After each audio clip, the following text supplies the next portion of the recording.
Hey, Robbins Nation. Welcome to CoFIT-20.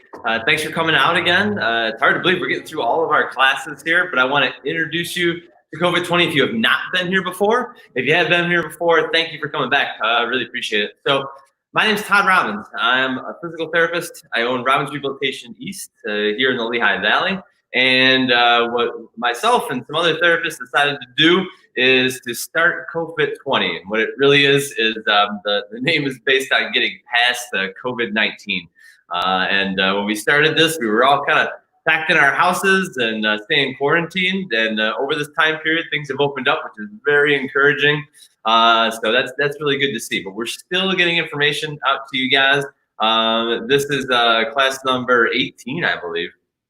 So that's pretty amazing. And today we're going to be talking a little bit about mental health, so a little bit different today. So again, I want to thank you guys for coming. We offer all this information really just to say thank you to our past patients and our friends.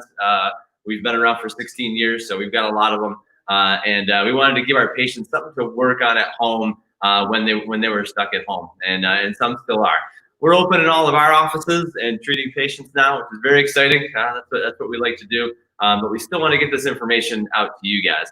All we ask you guys to do is share it. So if you know someone that would like this information, you can please share it with them. We keep all of the classes on our Facebook page, and we're currently working on kind of getting them over to our website. So we'll have them all in one spot and make it easy for people to find. So we're looking forward to that as we start to wrap up, because next week will be our last week of CoFIT-20. Then we'll have to figure out what we do after that. So if you guys got suggestions, please let us know. There's a variety of classes here. Some are about movement. Some are about mental health, like today. A lot of them are education. We love educating as physical therapists, so we want to give you a lot of knowledge and things that you can kind of take home with you and use. Or you can come back and watch the video again and do some of the activities in the video. So that's a lot of fun with us. I'm going to give you our medical disclaimer now. This is a pretty easy one today because we won't be doing a lot of heavy physical activity. We're going to be doing some breathing, and we're going to actually try a little bit of meditation today. So that's good. Nobody should probably get hurt doing that. But I will say, if you're doing some of the breathing that I'm going to show you, if you feel pain or problems with that, you should probably see a medical professional. Okay. Luckily for you, we're medical professionals. We deal a lot with breathing, actually. So if you're having any problems with this, we can help you out. We offer free evaluations to everyone who comes to the CoFIT-20 classes in all three of our offices. So we are here and available for you. Just give us a call, 908-454-2404, and we'll get you set up for a free evaluation. But guys, again, all this information that we give out is meant to be educational. It's not medical advice. That's clear to say. We really want you to know that and understand it. If you do have questions about this, first comment. If you're watching the video, like on Facebook, you can comment in there, because we have therapists that are answering the questions in there, so that would be really good. But if you have other questions you want to get taken a look at, again, we really encourage you to seek out the help of a medical professional. It could be us, could be your doctor. It just really depends on what you need. But give us a call. We'll point you in the right direction. All right. So today, what we're going to be talking about is mental health, and this is a pretty broad topic, but often overlooked. I can't cover everything involved in mental health here. I'm going to talk about how it relates to kind of like our patients and things that you can do to kind of help out with that. If you guys have watched anything on our healthcare system, and I'm in it, I've been in it for 20 years now. Wow, it's really lacking in a lot of areas. It's kind of disappointing to be in such a great country and not have the greatest healthcare system. And mental health may be one of the most overlooked parts of that, which is really disappointing. A lot of people don't understand it. Medical community doesn't really understand it. And I don't completely understand it, but I do know what I hear and get from our patients and the things that help our patients. So that's what I want to talk to you about today. And really, like as a physical therapist, like what do I focus on, right? Like physical stuff, the human body, joints, muscles, getting people stronger, more flexible, resolving dysfunction that they have there. So why am I talking about mental health? It makes me think back kind of to when I was in college only a few years ago. It was a long time ago. And I remember we were taking all these psychology courses, and I'm like, why am I taking psych courses? Like there's a lot of these things are required. Like I'm going to be a physical therapist. What do I have to worry about here? And some of those courses were probably more helpful than some of my more physical courses, I guess you would say. So, we deal with a lot of mental health issues with our patients. And guess what? If you think and you're ever stressed or worried, that's mental health. Okay, it's hard to kind of put a definition on it. But that is certainly a part of what goes on with your body and what we deal with our patients, what we're trying to help them through. It's really about like motivation, mindset, and specific to our patients. We've got to get them to overcome certain things. They're disappointed because they're injured. They're unable to do certain things they used to be able to do. So we have to kind of work through that and help them out a little bit. So, what I always go back to is, kind of like stress. And I have patients ask me all the time, say, hey, do you think stress could be a factor in what's going on with my back? Yeah, absolutely. Often overlooked, but like stress is such an important part of like how your body works. And when we were kind of at the beginning of our kind of CoFIT-20 classes, we were kind of just understanding the pandemic and quarantine and what was going on. I was really concerned about like really our patients' mental health. More than physical, because it's just such a change. Some people are not going to work. They're out of their routines. Talk about stress. If you've been laid off or your life has changed a lot, that is really going to affect your mental health for sure. That's a big part of it. So that's what I want to kind of talk to you guys about today. Give you some tools and things that you can use at home to help out with just mental health. Again, I am not a mental health expert. I don't pretend to be one. There's all sorts of different diagnoses and things that go on in mental health. What I'm focusing on today is really just stress relief, breathing properly, and things that you can do at home if you're feeling a little bit stressed out, a little bit overwhelmed, a little bit like the walls are kind of closing in during our pandemic here. So hopefully you can use some of these things for yourself at home to help with that. So again, a little bit less physical class today, a little bit more of a mental class today, and just really working on your brain.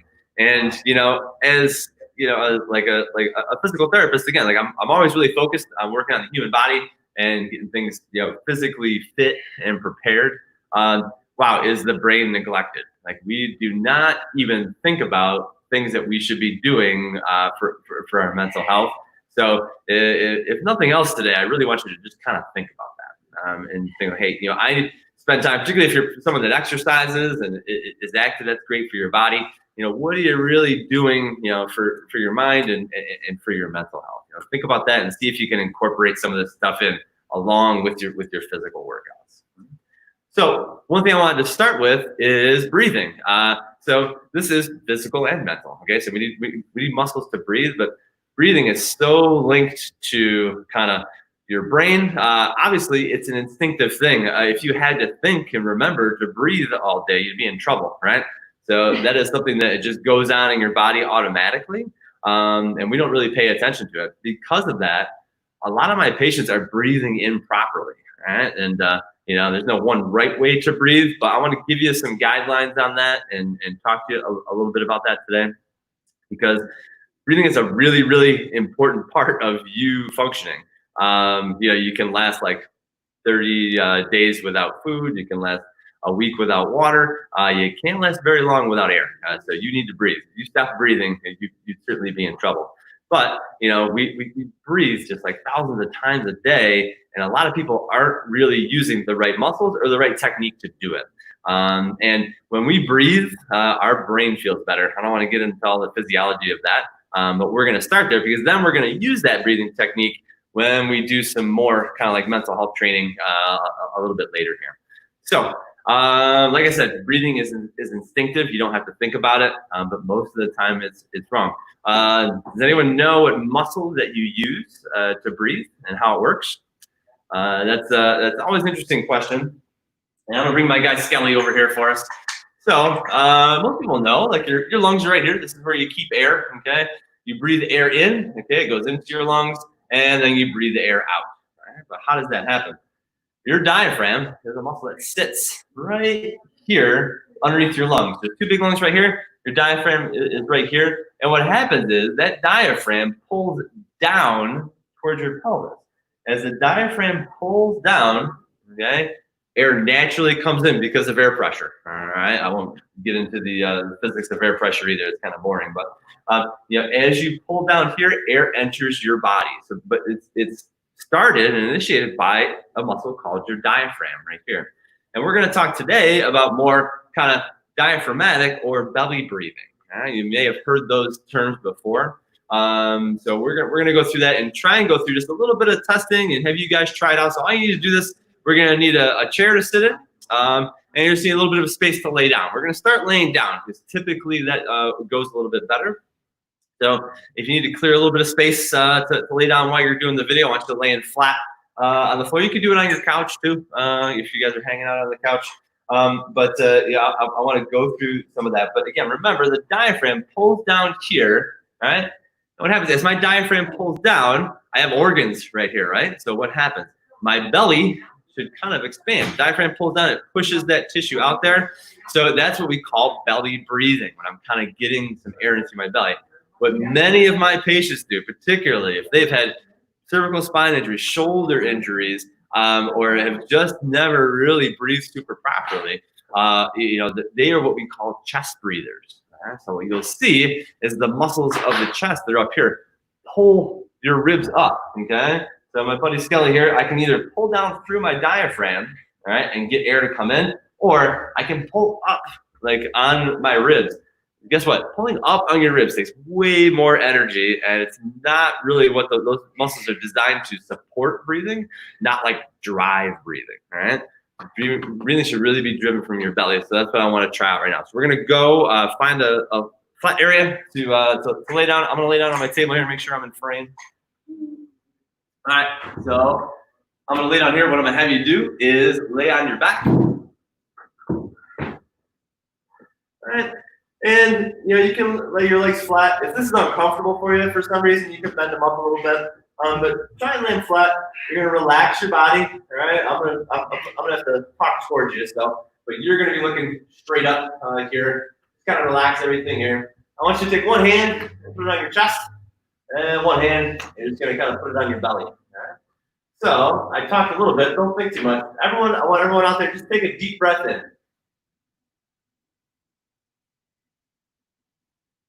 And out, all right? So stay laying down. I want to talk to you guys a little bit about that, but you saw the position that I was in. So I want you guys to do this again. This time, I want you to notice which hand moves first, okay? So take a deep breath in, and then breathe out. So which hand moved first? Was it your belly hand or your chest hand? If you are a chest breather, we tend to initiate breathing from our chest, and your chest will move first. All right? If you're a belly breather, your belly should move first. All right? But your belly will move first. What should happen is we all are really designed, unless there's some other dysfunction going on, we're all designed to be belly breathers. That diaphragm should do the work, pull down and expand my belly, get my organs kind of coming out a little bit, so I should feel my belly move. All right?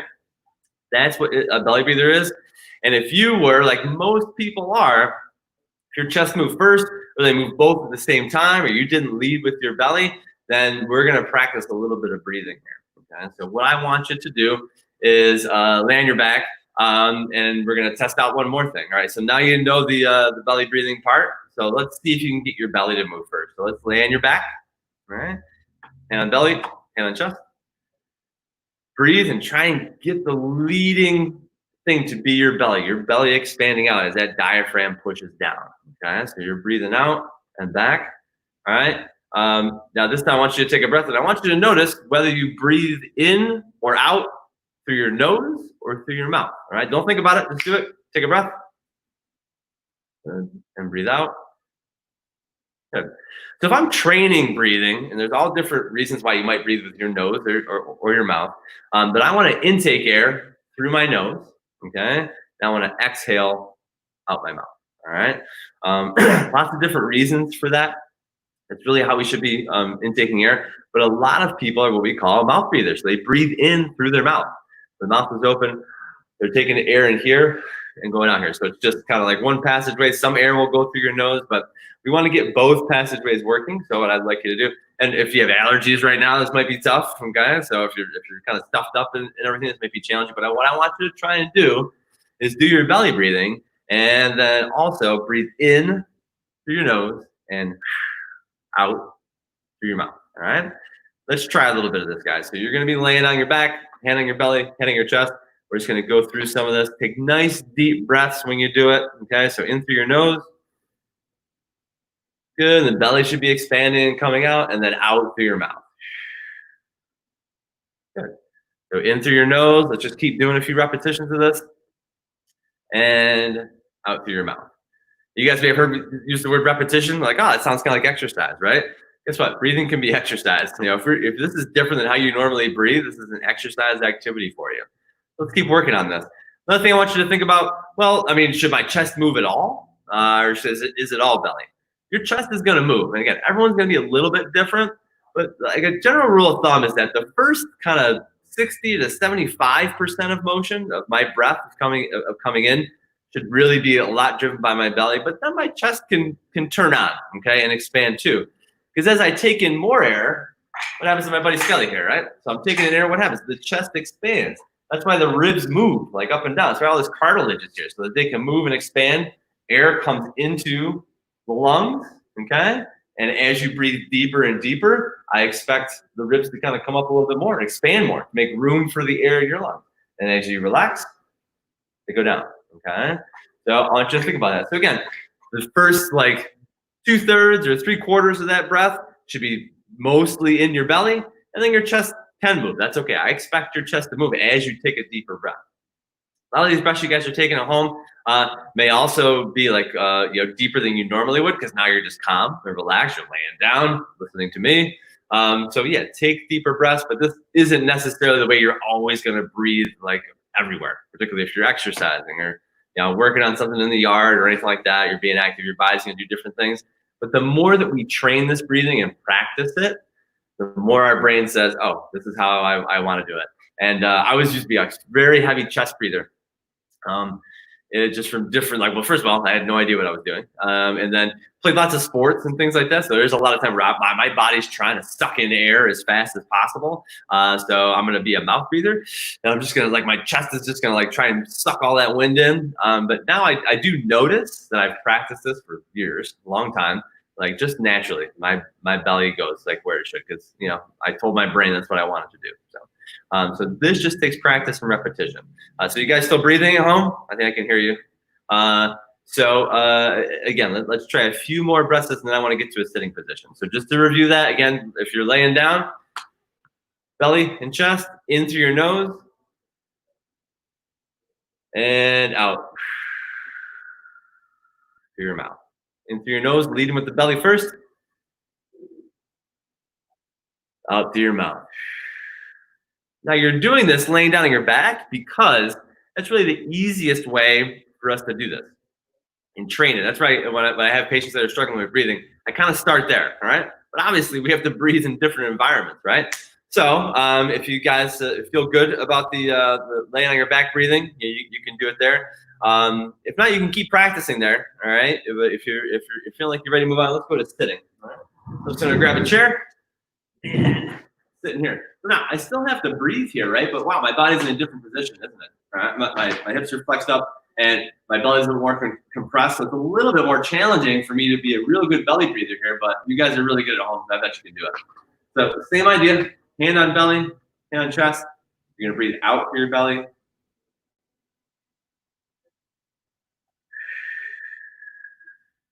You're all confused. You're going to breathe in through your nose. Your belly's going to expand out. And you're going to breathe out through your mouth. So in through your nose, belly goes out. Out through your mouth. Belly relaxes. Good. Let's try a little bit of this. Because what we're going to do here in a few minutes, we're actually going to try a little bit of meditation and using this breathing. So that's why I wanted to start with breathing, because a lot of meditation is linked to breathing, and it makes it a little bit easier. So I want you guys to get practice a few more breaths here. As you're sitting, I'm going to talk to you a little bit about meditation. So keep breathing in through your nose, out through your mouth, and I'm going to talk to you a little bit about meditation while we're sitting here. So meditation. Why is meditation important? We're talking about mental health today, and when I think of when I think of meditation is really kind of activity and like healthcare for your brain. Right? We are just kind of going all day long. Our brain is always doing something, and it never takes us. Like if you were just jogging all day long, eventually your body would be like, "Can we sit down for a second and take a rest? This is a lot." You need to do the same thing for your brain, but we rarely do it. Now, I was not a huge meditation fan starting out because, again, I'm a physical therapist, right? What do I want to do? I want to do exercise and get people going that way. And like, what's this meditation stuff seems a little frou-frou to me. So I was a skeptic. What happened was I kept on reading more and more books where smart, successful people were meditating. Like, well, that kind of makes sense. If they're doing it, maybe I could try it out. So I started to, and I got into a meditation practice that I continue with. That's really important for me, and I've really noticed a lot of benefit from it, especially as I've gotten older. Okay, so I cracked the 40-year mark a while ago, like a few days ago, so now I need to pay more attention to this stuff. My mind like goes a lot of different places, I'm thinking of all the things I need to do. I have more responsibilities, got, kids and a wife and, like a business here and lots of people to work with. So I need to work on my brain a little bit. You're going to have to take my word for it, or you could read other smarter people that have written about it, but it's worth the time. Now, the tricky thing is like people think, meditation, like I can't calm my brain down and, it's hard for me to, really sit still. That's true for a lot of people. So just so you know, there's all sorts of different forms of meditation, right? You don't have to be like sitting for an hour, in a quiet room, like doing nothing. For many of us, myself included, like, wow, that sounds like a nightmare. Okay, you got to start slow. All right, it's really just taking it. It can be as little as a few minutes and still be effective. All right. For myself personally, like if I have time and I want to do it right, I'm usually about 20 minutes, but I'll still get a benefit out of like 10 or 15 minutes. Today we're just going to try it for like 5 minutes, all right, and see how that goes. So again, what I really, and I want to let you guys know too, I like guided meditation. That just means someone else is talking. Just put my headphones in and listen to my phone. I have an app on my phone. And listen to that. There's all sorts of free apps out there for meditation, easy to find. Calm, Headspace is a paid one that I really enjoy. Guy has a British voice, which is soothing to me for some reason, so I like him. But I like having someone else tell me something and then just kind of doing the breathing activities. But that's not for everybody. What I always say, like, hey, if you want to make it really easy, all you got to do is find a song that relaxes you. So songs are usually like 3 to 5 minutes. Put that in, and then just do the breathing exercise that we've been working on. Okay, you can do it sitting, you can do it laying down. A lot of people don't. They say you shouldn't meditate laying down; you might fall asleep. But like sitting down is a typical position. But that's why we kind of went through the breathing stuff today, because when we do our meditation, we're just going to do it for 5 minutes today. I want you to like do that breathing, because focusing like on your breathing is pretty helpful. So if you were on the floor, everyone kind of get into the chair. Chair is a good position because you can kind of sit. Now, what I don't want you to do is kind of like relax back into your chair. Most meditations are you should be kind of like at attention, okay, and like sitting up. Otherwise, you may fall asleep. I don't know if you need a nap this afternoon or not. Hands in a comfortable position, right? Just kind of in a relaxed position, but not kind of like slumped back like into my chair. I'm sitting up. My back is not touching the chair. Because I'm working on my brain. I want to be a little bit alert here. So hands at your knees, just sitting up nice and tall, like your physical therapist tells you to do all the time.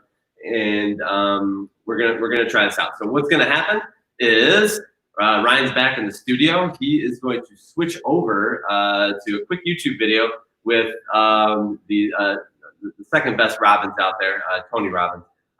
He's a cousin of mine. But he does a great one that's just on gratitude that everyone could use, I think, particularly during our pandemic here. So this is a good one. So what we're going to do, you're just going to sit and listen and do the breathing, and you're going to listen to what Tony says and try the guided meditation again. It's going to last about 5 minutes. So just try it out and think about the breathing as you do it. So Ryan, can we switch over to that, please? The reason we use gratitude, by the way, is the two emotions that mess us up most is anger and fear. And you can't be grateful and angry simultaneously. It's the antidote. Put both your hands on your heart and physically breathe deep into your heart. And as you're breathing deep in your heart, feel the strength of your heart. Feel the power of your heart. Feel the beauty of your heart. What are you proud or grateful that your heart has guided you to do or to give or to feel or to enjoy? And feel the strength of your heart. Breathe into it. Feel the blood flow, the oxygen. And feel grateful for your heart first. Because think about it. You didn't have to earn this heart. It was given to you. You didn't have to prove your value or your worth. You didn't have to accomplish anything. Something loved you enough to give you the gift of life. And as long as this heart is beating, you have that gift and you live. And you don't have to think about it. What a gift. So as you breathe in your heart, feeling your powerful heart, I want you just for a moment, we're going to think of three, but just think first of one event in your life, one experience, one moment that you could feel so grateful for if you wanted to. A magic moment, a sacred moment, a sexy moment, a beautiful moment, a loving moment, any moment that really you could feel grateful for if you wanted to right now. And then step into that memory for a minute. Like step in your body as if you were there. See what you would have saw then as if you're there, or hear what you'd hear back then, or breathe the way you were breathing back then. And if you filled up with that sense of gratitude for that moment, how do you smile when you feel so grateful or so thankful? What's the look in your eyes? How do you breathe? What's the look in your face when you feel really, really grateful? And just fill it up, fill up with gratitude. You can't be fearful and angry simultaneously. So fill up with the gratitude. Now think of a second moment you could feel truly grateful for. And again, breathe deep in your heart. Feel that power. And just think of any other moment. It could be from your childhood or adulthood. It could be last week. It could be today. It could be 10 years ago. Any moment that you could just truly feel like that was grace. That was magical. That was beautiful. That's magnificent. Something that gives you the feeling of tremendous gratitude if you really focused on it. Breathe it, feel it, enjoy it, fill up with gratitude. And then finally, think of a third moment you can feel truly grateful for. Step in it, see it, feel it, be there. Feel the gratitude. What were you so grateful for? What are you grateful for? And then maybe throw one extra one in. Think of a coincidence. We all love when life happens for us, not to us. We love coincidences because we didn't do anything. Something happened for us. You were going to do one thing and you met somebody that you developed a partnership with or became a friend or a lover or the love of your life, or maybe a business opportunity came from a coincidence, or an insight came from a coincidence that's been so valuable in your life, something you're grateful for. What's a coincidence that led to something you're so grateful for? And feel the gratitude for that.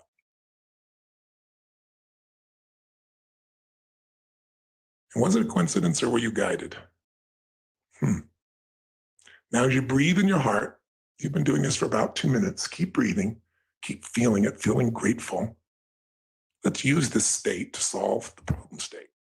So the easy way to do that is keep breathing in your heart, stay out of your head, in your heart, and think of that situation that's unfinished business that stressed you out in the past. But keep breathing this beautiful state and ask yourself this question. Ask yourself, all I need to focus on in that situation, all I need to remember is what? Your heart knows. All I need to focus on, all I need to remember, all I need to do in that situation is what? Your heart knows the answer. All I need to focus on, all I need to remember, all I need to do is, and then your heart probably knows the answer. I've done this a million times. Not every one of you, but in a normal room, I'd have some people say, raise your hand if you've got that answer. And 98, 99% of the people usually do, even with this simple technique. And you know what to do, what's next.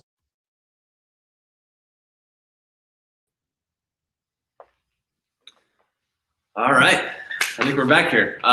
So I've done this this actual meditation exercise for groups and things like that. Does anyone out there that listens to that feel worse after listening to that? Yeah, answer's always no, right?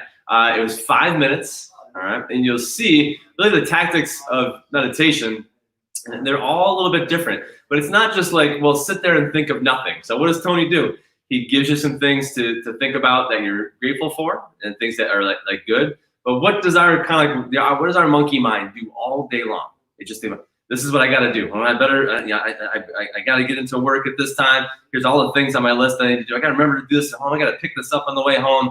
Like, it's just scattering around everywhere. And very unoften do you ever think like, oh, I'm really grateful for this. It's all like our human brain is designed to just be on like high alert, defensive mode, and make sure like I got to prevent all the bad things that can happen instead of appreciating like a lot of the good things that can happen.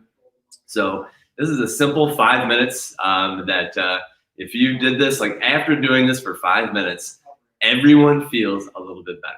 How long does that last? You know, that's up to you and how much you can get into a meditation practice and do it. But I find that when I am consistent with doing some of my meditation, I feel better. I have a better attitude.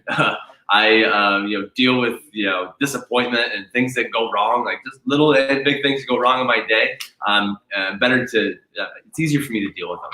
So, and that is what we're talking about today, right? Mental health. What can I do for my brain? And I exercise, I stretch, I drink water, I eat good food. If you're not meditating and paying attention to mental health, you are missing a large part of the equation.